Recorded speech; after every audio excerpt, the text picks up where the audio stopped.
Assalamualaikum warahmatullahi wabarakatuh. Selamat malam, selamat siang, selamat pagi, Mas Mbak semuanya. Di sini kami dari kelompok 9 yang beranggotakan saya sendiri, Andika Ramauditya, dengan NIM 124190012 dan teman saya. Nama saya Hanif Majid dengan NIM 1241925. Di sini kami akan mempresentasikan proyek akhir kami, struktur data sistem self-parking. Untuk bab pertama, saya akan alihkan ke teman saya, Hanif Majid. Dipersilahkan. Oke Mas Dika, terima kasih.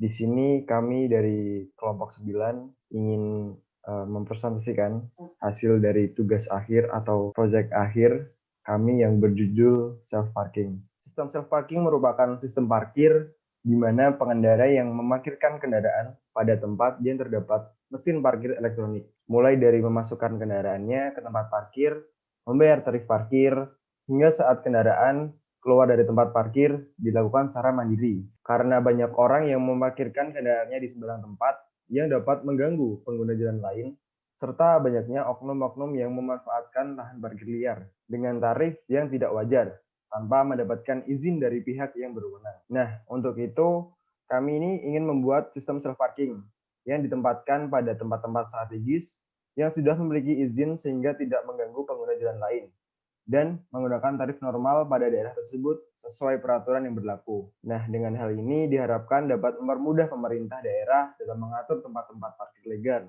dan juga pemasukan daerah yang didapatkan dari parkir dapat dikontrol dengan mudah. Nah, untuk tujuan proyek akhirnya yaitu pertama, untuk mempermudah pengecekan pemasukan parkir, kedua, untuk menertibkan tarif parkir yang berlaku di daerah tersebut. Dan ketiga, yaitu untuk meningkatkan penggunaan teknologi yang bermanfaat di daerah tersebut. Sekarang kita masuk ke dalam programnya. Dipersilahkan kepada Mas Dika untuk menjelaskan dari kode program yang sudah kita buat sebelumnya. Oke, terima kasih. Di sini saya Andika Rama akan menjelaskan beberapa kode program atau codingan secara singkat. Di sini ada include iStream, include STD Lab, memory allocation, IO mynib, string, tonio.h, fstream, itu gunanya semua buat library agar bisa dikenali. Lanjut, di sini ada beberapa deklarasi struct, ada 4 deklarasi struct. Dan setiap struct itu juga menganut ada beberapa pointer. Di sini ada seperti ada bintang-bintang ini. Beberapa pointer, lalu ada deklarasi fungsi, void, void, void, gunanya buat pemanggilan fungsi yang sudah diketik di coding di bawahnya ini. Gunanya untuk pada saat dipanggil, dia akan menjalankan codingan yang ada di dalam fungsi itu sendiri. Pertama, di sini saya akan menjelaskan juga untuk materi dari algo pertama. Algo 1 itu ada percabangan. Dari percabangan sendiri kita lihat di sini ada beberapa if else, if itu termasuk penyabangan juga. Habis itu ada perulangan. Perulangan kami kebanyakan menggunakan dual. Seperti ini, seperti di dual gunanya untuk pengulangan. Lalu ada fungsi ya seperti ini void bayar, void input, void boolean. Habis itu ada void admin dan lain-lainnya, itu termasuk fungsi main juga. Lalu kita alihkan ke Argo 2. Argo 2 ada struct dan array. Struct seperti ini juga, sama kayak tadi, array juga ada. Lalu setelah itu ada pencarian data. Nah, pencarian data ini kami ingin memasukkan cuman keterbatasan waktu dan untuk masalah codingannya kurang begitu nyambung. Lagi pula ini kan masalah self parking yang artinya datanya itu buka atau transparan, takut disalahgunakan oleh pihak lainnya juga jika kita memasukkan dari fungsi pencarian data ini. Lalu ada pointer ini ada pointer di struct-nya ada beberapa pointer gunanya untuk pemanggilan gitu, alamat yang dicari. Habis itu juga ada operasi file seperti ini. Ini ada operasi file. Dia proses penyimpanan data. Yang disimpan adalah data dari nomor antrian customer, jenis kendaraan, dan total. Totalnya ini total dari kendaraan yang masuk pada hari itu. Jadi akan masuk di tempat file ini disimpan akan berbentuk txt yang bernamakan tes. Selanjutnya kita masuk ke struktur data. Ada link list, kemudian ada queue. Queue itu beberapa menggunakan kita enqueue, kita menggunakan buat queue, cetak queue, itu juga bisa menerapkan itu semua. Sebenarnya kita akan memasukkan Stack ke dalam program ini. Cuman mengingat jika kita ambil dari materi yang kita akan telaah ini, yaitu adalah self parking. Parking itu jarang yang seperti yang bersistem Stack, bahkan tidak ada. Stack itu kan tumpukan. Tumpukan yang artinya barang yang ditumpuk itu yang masuk duluan pasti keluar terakhir. Sedangkan sistem parkir ini tidak seperti itu. Yang artinya kita menggunakan queue. Dengan queue, otomatis ada beberapa antrian itu yang masuk duluan itu juga pasti keluar duluan dan seperti itu sebagainya. Kita juga tetap ada admin nantinya di sini yang bertugas untuk mengecek setiap 1 hari sekali gunanya untuk mengecek sistem ini. Selanjutnya, di sini saya akan mengeran program dari program ini semua dan akan dijelaskan oleh partner saya yaitu Mas Hanif. Oke, makasih Mas Dika. Di sini kita ditampilkan menu utama dari menu self parking dengan moto kejujuran Anda sangat kami apresiasi. Mari kita masuk ke menu pertama yaitu menu parkir dan bayar. Nah, di menu pertama ini user atau pengguna parkir disuruh untuk memasukkan nomor plat dengan tanpa spasi. Misal kita contohkan B1559SKQ. Oke, dan di sini juga user disuruh menginputkan nama pengguna parkir, misalnya Hanif, dengan jumlah kendaraan 1. Kenapa 1? Karena di dalam program diatur dengan default 1, yaitu 1 pengguna, 1 kendaraan, dan 1 transaksi. Untuk jenis kendaraannya di sini kita memiliki 2 opsi, yaitu opsi pertama motor, dan untuk opsi kedua adalah mobil. Kita pilih opsi pertama yaitu motor. Nah, di sini terdapat lama parkir dalam bentuk jam. Nah, lama parkir di sini, si user atau orang yang hendak parkir di lahan parkir yang terdapat self parking tersebut, di sini bisa menginputkan lama parkir itu sesuai dengan keinginannya. Nah, disinilah kejujuran itu berlaku, yaitu dengan moto kejujuran Anda sangat kami apresiasi. Di mana kejujuran dari seorang user atau yang memakai self parking ini sangatlah kami butuhkan. Karena apa? Karena dengan kejujuran yang user berikan dapat mensupport atau menambah pemasukan daerah. Jadi misalnya kita sebagai user ingin parkir selama 5 jam, jadi kita juga harus jujur. Kita menginputkan lama parkir dengan lama 5 jam.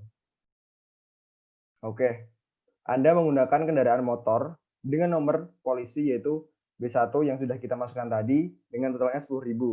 Lalu kita masukkan pembayaran kita yaitu 10.000 karena uang kita pas sehingga kembalian Anda adalah 0. Lalu kita masuk ke menu yang kedua, yaitu menu cetak struk parkir. Nah, di menu cetak struk parkir ini terdapat nomor antrian, jenis kendaraan, dan juga total. Nomor antrian adalah nomor di mana data tersebut masuk, karena di sini adalah data inputan yang paling pertama, sehingga nomor antriannya terus adalah 1, dan jenis kendaraan yang sudah kita pilih tadi yaitu motor, dengan total tarif yang dibayarkan tadi adalah 10.000. Nah, truk parkir ini juga bisa menjadi bukti yang sah karena dengan bukti ini si user parkir menggunakan self parking ini dapat digunakan sebagai bukti bahwa dia telah melakukan parkir di dalam sistem self parking ini. Lalu kita lanjut ke menu yang ketiga yaitu lihat pemasukan hari ini. Nah, sebelum itu kita ingin menginputkan lagi data yang berbeda supaya lebih terlihat dari menu yang ketiga pemasukan hari ini itu bukan hanya satu pemasukan, yaitu 2 pemasukan. Kembali ke menu yang pertama, kita masukkan plat yang berbeda, yaitu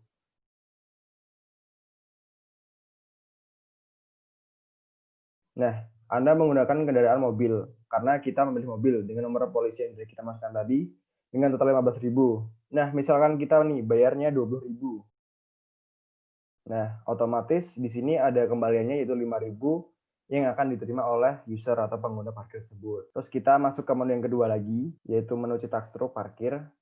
Di sini struk parkirnya sudah berbeda, karena di sini usernya sudah berbeda, yaitu user yang jenis kendaraannya mobil.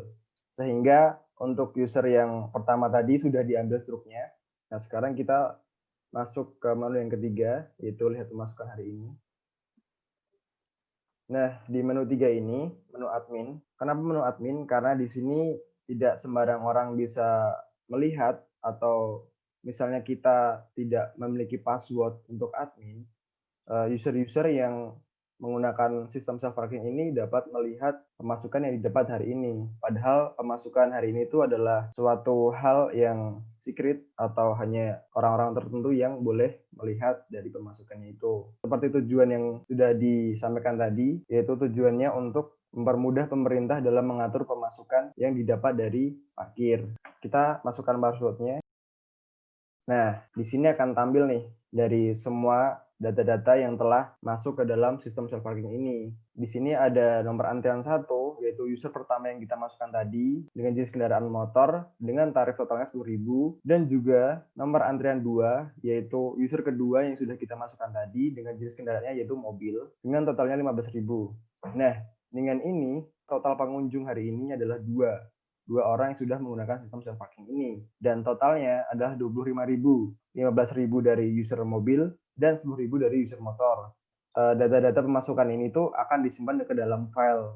Nah, yang akan dijelaskan oleh Mas Dika. Silakan Mas Dika. Oke, terima kasih. Di sini akan melanjutkan penjelasan dari Mas Hanif dari menu 1, 2, dan 3. Di sini akan melanjutkannya. Di sini akan ada notifikasi, semacam notifikasi, yaitu proses penyimpanan data. Yang artinya data yang ada di sini semua itu akan disimpan ke dalam file yang ada di materi di Algo 2. File itu sendiri akan langsung terbuat secara otomatis karena kita menggunakan menu di mana Ostream My File menggunakan, lalu habis itu membuka file My File Open dengan nama file yaitu tes. Tes di sini kita bebas mau buat dengan nama file apa aja. Selanjutnya dari proses file ini kita akan tersimpan di mana file CPP ini disimpan. Seperti saya menyimpan dengan file CPP Dika Hanif ini adalah di desktop. Yang artinya data yang ada di sini akan tersimpan di desktop. Jika kita menyimpannya di dokumensi, kita akan menemukan data yang disimpan ini berbentuk TXT itu di dokumensi. Seperti kita lihat di desktop sebentar. Ini adalah file teks. File teks. Yang artinya data yang sudah ada di sini akan masuk ke dalam file ini atau sebagai database dari self parking itu sendiri jika adminnya datang dan ingin mengecek pemasukan hari ini, total pengunjung yang sudah menggunakan self parking itu sendiri. Database ini sesuai dengan yang ada di output dari CPP-nya. Oke, selanjutnya saya akan menjelaskan lanjutan dari program file ini.